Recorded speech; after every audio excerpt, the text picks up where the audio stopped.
बिस्मिल्लाहिर्रहमानिर्रहीम। अस्सलाम वालेकुम नाज़रीन, आप यूट्यूब चैनल देख रहे हैं। मैं इमरान खान हूँ। आज़ाद कश्मीर की सूरत हाल पे हम बात करेंगे। आंवला कोट में सिचुएशन जूं की तूं है, लेकिन सुबह के वक्त दोबारा गोली चली है।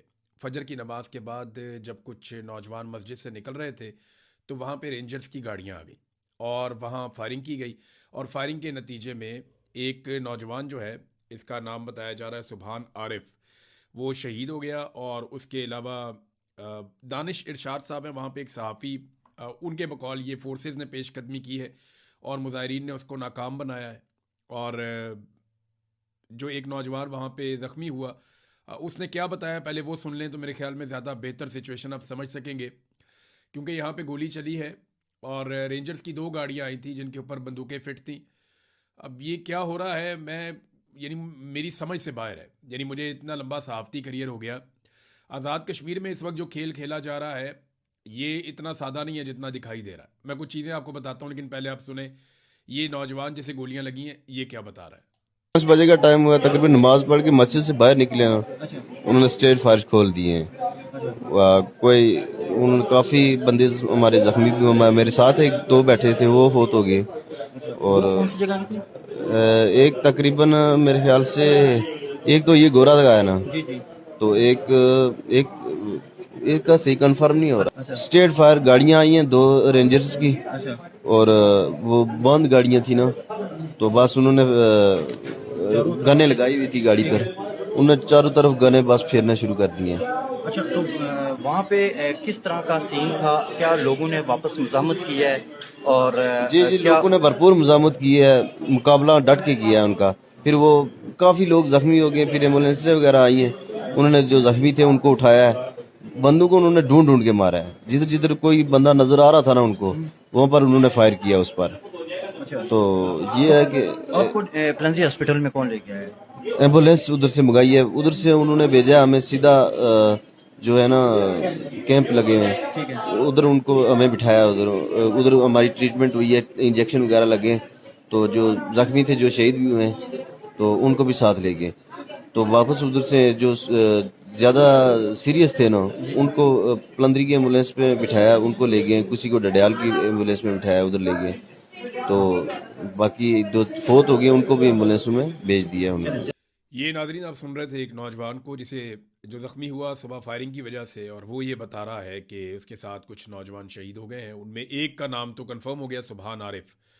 अब जो मकामी सहाफ़ी हैं वो ये बता रहे हैं कि ये सुबह फोर्सेस ने पेशकदमी की है। मुझे नहीं समझ आ रही कि ये क्या है, लोगों के जज्बात भड़काने की कोशिश की जा रही है। क्योंकि बार बार क्रैकडाउन की कोशिश की जाती है, लोग उसे नाकाम बना देते हैं। और लोग बहुत बड़ी तादाद में शहर के आसपास चारों तरफ बैठे हुए हैं। और इन लोगों को अभी तक उमर नज़ीर कश्मीरी ने इजाज़त नहीं दी कि ये लोग दाखिल हों रावला कोट में। यानी रावला कोट में दाखिल होने के लिए उमर नज़ीर कश्मीरी, जिन्हें सबसे पहले गोलियां लगी हैं, उनके साथी शहीद भी हुए। और उन्होंने अभी तक शहर में दाखिल होने से बाहर से आने वाले लोगों को रोक रखा है और लोग बाहर घेरा डालकर बैठे हुए हैं। कमिश्नर रावला कोट सरदार वहीद के मुताबिक मुजाहिरीन को शहर से हरगिज गुजरने नहीं देंगे। यहाँ पे भी एक सिचुएशन है। यानी हुकूमत ने शहर के अंदर सिक्योरिटी फोर्सेस के ज़रिए से काफ़ी मजबूत ताकत इकट्ठी कर रखी है और शहर के आसपास जो है वो आकर लोग इकट्ठे हो गए। जबकि शहर के अंदर भी अक्सर रैलियां निकलती हैं, मुजाहरे होते हैं और लोग शहर के अंदर भी बाहर निकल रहे हैं। ये सिचुएशन जो है ये कोई तवक्को भी नहीं कर सकता था। ये मिसकैलकुलेशन है पाकिस्तान की एस्टेब्लिशमेंट की कश्मीर के अवाम के बारे में। इनको तारीख पढ़नी चाहिए, थोड़ा सा चीज़ों को गौर करना चाहिए। कश्मीरी इस तरीके से आपके काबू नहीं आएंगे, आपको उनके साथ बैठकर बात करनी पड़ेगी। ऐसा लगता है कि जानबूझकर हालात ख़राब करने की कोशिश की जा रही है। और अक़वाम मुत्तहिदा की करारदादों के मुताबिक जो मसला कश्मीर का हल है, शायद उस हल से अब पाकिस्तान भी पीछे हटना चाहता है, ऐसा लगता है। क्योंकि भारत तो इससे बहुत पहले भाग गया था। भारत ने तो कहा जी हमारा अटूटंग है, हम अक़वाम मुत्तहिदा को मानते ही नहीं है। तो भारत ने 370 ख़त्म कर दिए और वो कवानीन तब्दील कर दिए। उन्होंने स्टेटस तब्दील किया और कंट्रोल कर लिया मकबूजा कश्मीर को। वो कहते हैं जी अब वो उनका मुल्क का हिस्सा है, वो कोई अलग टेरिटरी नहीं है। पाकिस्तान के अंदर भी पंजाब से लगातार जो टाउट्स हैं उनकी ये आवाज़ें उठ रही हैं कि जनाब कश्मीर को पाकिस्तान का एक सूबा बना लिया जाए। तो अक़वाम मुत्तहिदा की उन करारदादों को ये भी पसे पुश डालना चाहते हैं। एक तरफ वो ये कहते हैं कि अक़वाम मुत्तहिदा की करारदादों की रोशनी में मुहाजिरीन की ये 12 नशिस्तें रखना बहुत ज़रूरी है। एक तरफ एस्टेब्लिशमेंट के लोग ये कहते हैं। वो ये प्रोपेगेंडा करते हैं कि क्योंकि हम अक़वाम मुत्तहिदा की करारदादों के मुताबिक मकबूजा कश्मीर को आज़ाद करवाना चाहते हैं और कश्मीरियों को उनका हक देना चाहते हैं, लिहाजा मकबूजा कश्मीर से इजहार यकजहती के लिए उनकी 12 सीटें रखना बहुत ज़रूरी है। दूसरी तरफ यही टाउट्स कहते हैं नहीं नहीं कश्मीर को अपना सूबा बना लें। भाई या तो आप ये बात कर सकते हैं या आप वो बात कर सकते हैं, आप दोनों बातें एक वक्त में नहीं कर सकते। इस तरह आप एक्सपोज हो रहे हैं। और कश्मीर को सूबा बनाने की बात जो पागल लोग कर रहे हैं वो नहीं जानते कि कश्मीरियों का इस्तिस्वाब राय उनका हक है और इसी के ऊपर पाकिस्तान ने 70 साल मुकदमा लड़ा है कि उनका ये हक है कि वो फैसला करें कि वो कहाँ रहना चाहते हैं। वो इंडिया के साथ रहना चाहते हैं, वो पाकिस्तान के साथ रहना चाहते हैं, या वो अपना एक अलग मुल्क बनाना चाहते हैं। ये उनका हक है और ये उनका जमहूरी और आईनी हक है, ये उन्हें हक मिलना चाहिए। अब अगर आप ये ज़बरदस्ती करेंगे तो वो तो इंडिया भी कर रहा है, अगर पाकिस्तान भी वही करेगा तो दोनों में फ़र्क क्या रहेगा। सवाल ये पैदा होता है। मेरी ख्वाहिश ये है कि कश्मीर पाकिस्तान का हिस्सा बने और कश्मीरी वोट करें पाकिस्तान के हक में, लेकिन इसका फैसला कश्मीरी करें, यह ज़्यादा ज़रूरी है। यानी मेरी अगर ज़ाती ख्वाहिश है कि कश्मीर पाकिस्तान का हिस्सा बन जाए तो मेरी ख्वाहिश से ज़्यादा मुकद्दम है कश्मीरियों का अपना राय देना, जो कश्मीर के अंदर रहते हैं या कश्मीर से बाहर रहते हैं, लेकिन उनकी राय का सबसे ज़्यादा एहतराम होना चाहिए। अब लगता है ऐसे है कि अपने अपने पास जो कश्मीर मौजूद है, जो भारत के पास है, जो पाकिस्तान के पास है, शायद बैकडोर चैनल, क्योंकि हमें फ़ौज ने ही बताया था कि बैकडोर चैनल राब्ते हम कभी भी बंद नहीं करते भारत के साथ, तो बहुत मुमकिन है कि दोनों ममालिक की एस्टेब्लिशमेंट ने यह फैसला कर दिया कि वो कश्मीर आपके पास है, वो आपका, ये हमारे पास है, ये हमारा। अब इससे आगे शायद कोई बढ़ना ही नहीं चाहता। तो जो अलग आईनी हैसियत है, कानूनी हैसियत है, भारत ने तो ख़त्म कर दिया। पाकिस्तान जो है वो इस तरफ बढ़ता हुआ दिखाई दे रहा है। नाज़रीन, मैं आपको एक ऑडियो सुनाता हूँ। ये ऑडियो आपके लिए सुनना इसलिए ज़रूरी है कि एक प्रोपेगेंडा किया जा रहा है और कश्मीरियों को पाकिस्तान का दुश्मन बनाकर दिखाया जा रहा है। ये एक माँ की आवाज़ है। ये माँ क्या कह रही है ये ज़रा आप सुने, आपको आइडिया हो जाएगा। थोड़ा सा क्लिप मैं आपको सुनाता हूँ, वैसे तो ये बहुत लंबा है, लेकिन आप इसमें सुने कि एक माँ किस तरीके से बच्चों के लिए रो रही है। और ये माँ पता कौन है? ये कश्मीर की एक रैंडम माँ है, यानी हम नहीं जानते ये किस घर में रहती है, कौन है, इनका नाम क्या है, लेकिन इनकी आवाज़ इस वीडियो में आ रही है। और ये पता है किन बच्चों के लिए रो रही है? जो पाकिस्तान का फ़ौजी हेलीकॉप्टर गिरा, उसके अंदर जो बच्चे शहीद हुए, जो फ़ौजी शहीद हुए, ये उनके लिए रो रही है। तो माएँ तो सांझी होती हैं। पहले ये सुने, फिर मैं आपको बताता हूँ। हाय हाय हाय हाय जहाज फट गया, हाय वो सड़ गए बेचारे, सड़ गए सारे। हाय हाय हाय हाय मामा दे बच्चे साड़ी मड़े अल्लाह, हाय मड़े अल्लाह, ओफो वो जहाज उठे, मैं दो ही दिखे जहाज उड़ता ना, ये फिरदा ऐसा लगे, उसी लगे था।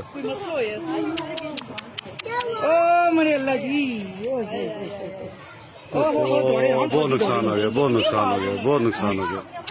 ओ तबाह गए ओए अल्लाह जी, वहां मार छुड़ी ने ए मामा दे बच्चे दौड़े नॉन दौड़े सारे पता नहीं किसा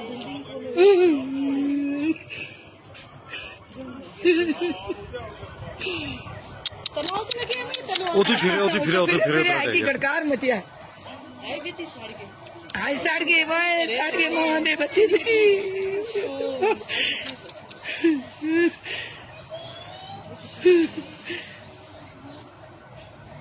मुझ बंदा आवाज आए, मुझ बंदा ना, मुझ बंदा रूप दिन में निकल के करनी आवाज है।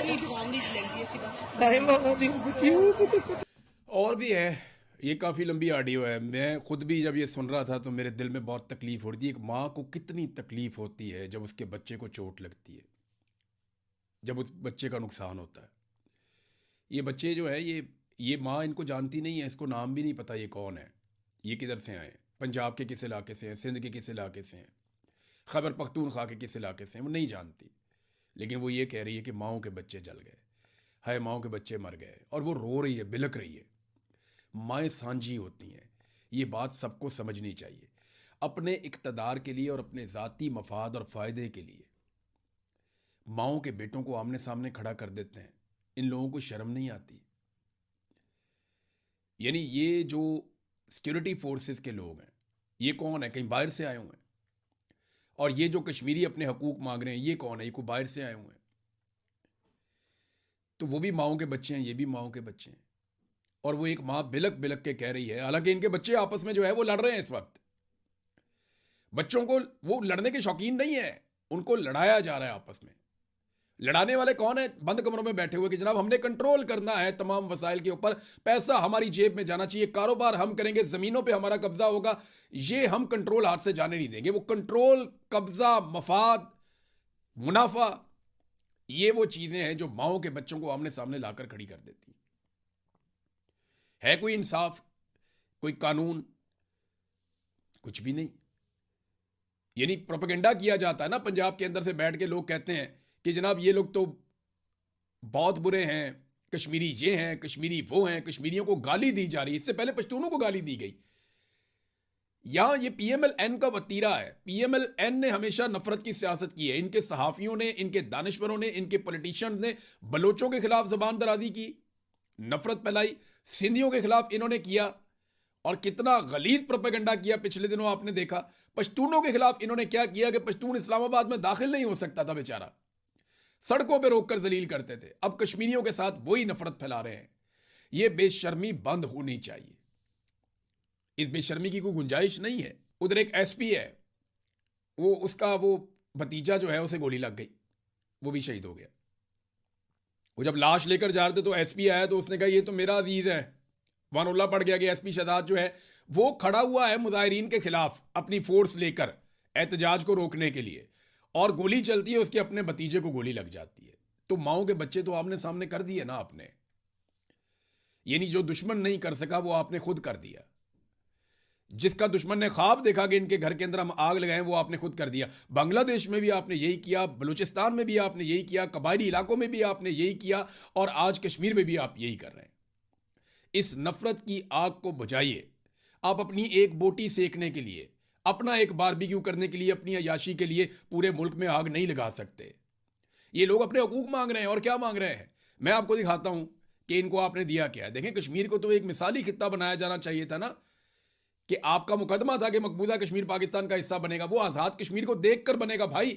अगर आप आज़ाद कश्मीर को नहीं बना पाएंगे तो कैसे बनेगा?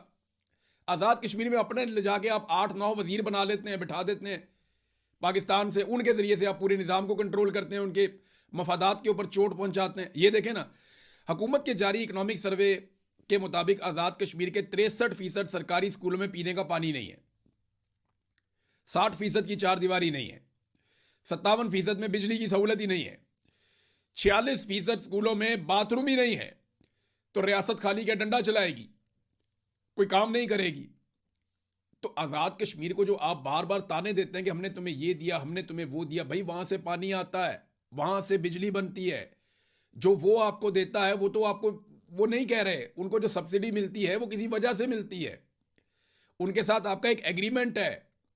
इस तरह तो आप कल को कहेंगे यहाँ पे जो आपका मालाकंड का इलाका है, स्वात का एरिया है, या दीगर कुछ इलाके हैं, वहां पे आपके टैक्सीज नहीं लगते। वहां जो गाड़ियां हैं वो नॉन कस्टम गाड़ियां चलाने की इजाजत है, वहां से सरकार टैक्स नहीं लेती, क्योंकि उस वक्त जब वो पाकिस्तान में शामिल हुए थे तो ये मुआहदा हो गया था। तो आप कहेंगे जनाब तुम टैक्सेस नहीं लेते, इनको भी पकड़ो। आपने मुआहदों की पासदारी करनी होती है, आपने अमल दरामद करना होता है और तरीके से आगे बढ़ना होता है। इलाकों को आप तरक्की देते हैं, उससे मुल्क तरक्की करता है। आपने उन्हें क्या दिया? हमेशा उन्हें मुहाजिरीन की सीटों के ऊपर, उनके ऊपर अपनी कठपुतलियां और अपने मोहरे जो हैं वो आपने मुसल्लत कर दिए। अब एक चीज़ मैं आपको बताता हूँ नाज़रीन, ज़रा इसको क्लियर कर लें। ये बहुत प्रोपेगेंडा हो रहा है, बहुत रोला पड़ गया कि मुहाजिरीन की 12 नशिस्तें, तो मैं और आसान कर देता हूँ आपके लिए। जब ये 12 नशिस्तें आई थी ना, जब इन 12 नशिस्तों को बनाया गया था तो बड़ी नेक नियति के साथ बनाया गया था, और यह फैसला किया गया था कि मकबूजा कश्मीर का नाम हम जिंदा रखेंगे, मकबूजा कश्मीर की जिद्दोजहद को हम मरने नहीं देंगे, उनके नुमाइंदगान हमारी असम्बली के अंदर बैठेंगे। बहुत अच्छा जेस्चर था। जो मकबूजा कश्मीर से हिजरत करके, अब मेरी फैमिली भी वहां से ही आई हुई है ना मकबूजा कश्मीर से, तो वो जो वहां से हिजरत करके आए थे उनको उनके हकूक मिलेंगे और हम उनको 12 सीटें देंगे। यहां तक तो मामला बहुत अच्छा था। लेकिन फिर क्या हुआ, आहिस्ता आहिस्ता एस्टेब्लिशमेंट ने इन 12 सीटों के ऊपर अपने कठपुतली बिठाना शुरू कर दिए, अपने बंदे टाउट्स उठाए, तुम वहां बैठ जाओ, तुम वहां बैठ जाओ, तुम वहां बैठ जाओ। एस्टेब्लिशमेंट अपने 12 बंदे लेकर जाती है आज़ाद कश्मीर में, और आज़ाद कश्मीर से अगर थोड़े बहुत भी इनके बंदे जीत जाते तो ये उन 12 बंदों के साथ मिला के वहां पे हुकूमत बना लेते, और अपने वजीरों को, अपने जो वो 12 बंदे उनको वजारतें हम तरीन दिलवा देते, और पूरे आज़ाद कश्मीर को कंट्रोल कर देते। तो एस्टेब्लिशमेंट ने इसको आज़ाद कश्मीर को कंट्रोल करने का, वहां की हुकूमत को कंट्रोल करने का एक फार्मूला बना लिया कि जनाब ये 12 नशिस्तों के जरिए से हमने आज़ाद कश्मीर को मुकम्मल तौर पे अपने कंट्रोल में रखना है। ये किया एस्टेब्लिशमेंट ने। अब जब आपने एक चीज का गलत इस्तेमाल शुरू कर दिया तो फिर क्या हुआ? फिर लोगों के अंदर रिएक्शन आया। लोगों ने जब जब आज़ाद कश्मीर के अंदर हुकूक मांगे तो लोगों को यह समझ आई कि जो महाजर नशिस्त के ऊपर कठपुतली लाई गई है, उस कठपुतली ने उनके हकूक दबाए हुए हैं।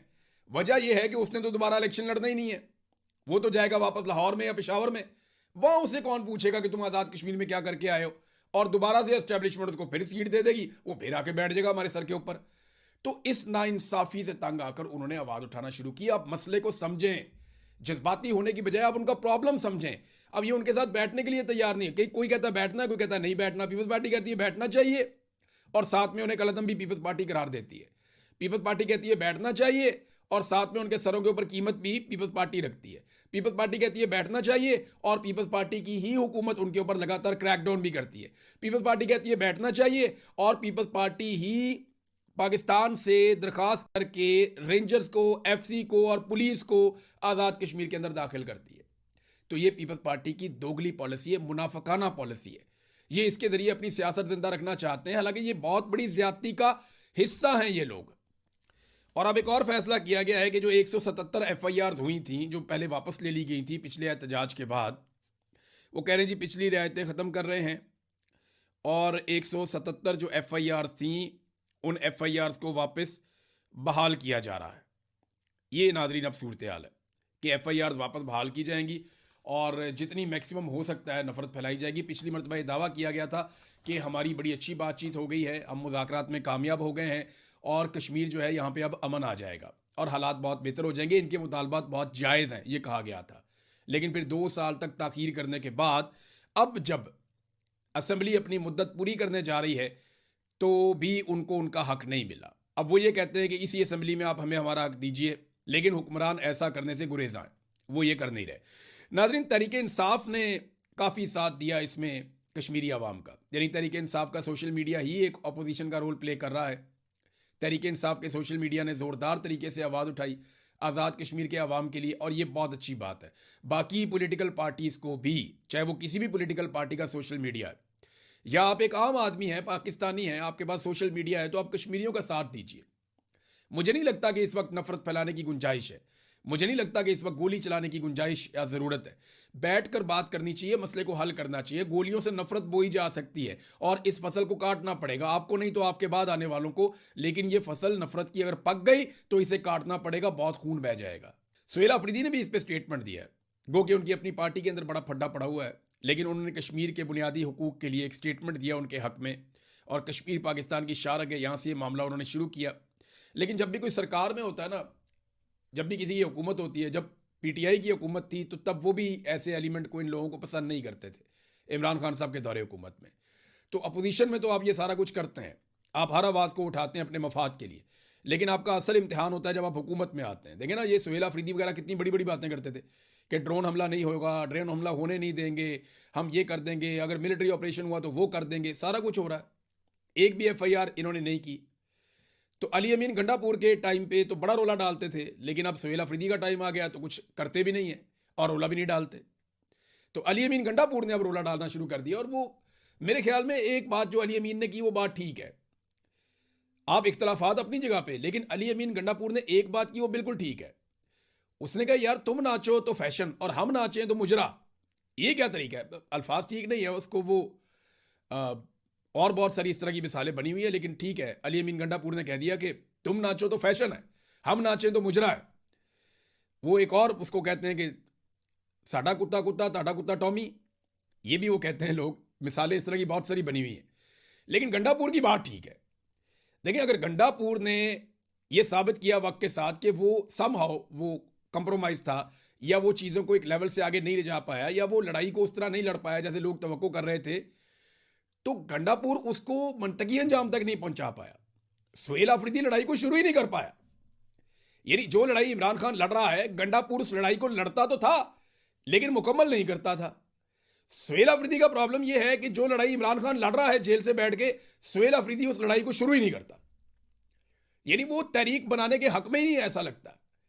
सुहेल अफरीदी ने अभी तक तहरीक बनाने के लिए एक कदम नहीं चला। इमरान खान ने कहा कि स्ट्रीट मूवमेंट शुरू करनी है, सुहेल अफरीदी ने कहा कि करनी है, लेकिन की नहीं। अभी तक कुछ भी नहीं किया गया। पार्टी के अंदर जो है वो रोला पड़ा हुआ है, लड़ाई बढ़ रही है। अली अमीन गंडापुर और उनके जो इत्तेहादी हैं, जो उनके साथी हैं, वो मुतहर्रिक हो रहे हैं, और ये सारा मौका सुहेल अफरीदी ने खुद दिया। मेरे ख्याल में अब बहुत कम चांस रह गया, बहुत थोड़ा चांस रह गया सुहेल अफरीदी के पास कि वो कुछ करके अपनी साख बचा लें। क्योंकि मुझे अच्छी तरह याद है, मैंने एक दिन कहा था, और ये मेरी सुहेल अफरीदी से बात हुई थी, तो मैंने कहा था कि गंडापुर ने 100 से शुरू किया, वो 0 तक पहुंचा, और आप 0 से शुरू कर रहे हैं। अब आप पे डिपेंड करता है कि आपने नीचे जाना है या ऊपर जाना है। तो सुहेल अफरीदी ने ऊपर की तरफ सफ़र किया, थोड़ा सा 10, 15, 20 तक गए, लेकिन उसके बाद अब ये माइनस में खसारे में ही जा रहे हैं। सुहेल अफरीदी ने वो नहीं किया जो इमरान खान ने कहा था। तो एक अजीब किस्म की मायूसी पाकिस्तान तहरीक इंसाफ के वर्कर में है, उसको दूर करने की इनकी ड्यूटी थी, ये नहीं कर पाए। इंटरनेशनल फ्रंट पे खबरें हैं, लेकिन नेक्स्ट वीलॉग में बताऊंगा। अब तक के लिए इतने, अपना ख्याल रखिएगा, अपने चैनल का भी। अल्लाह हाफिज़।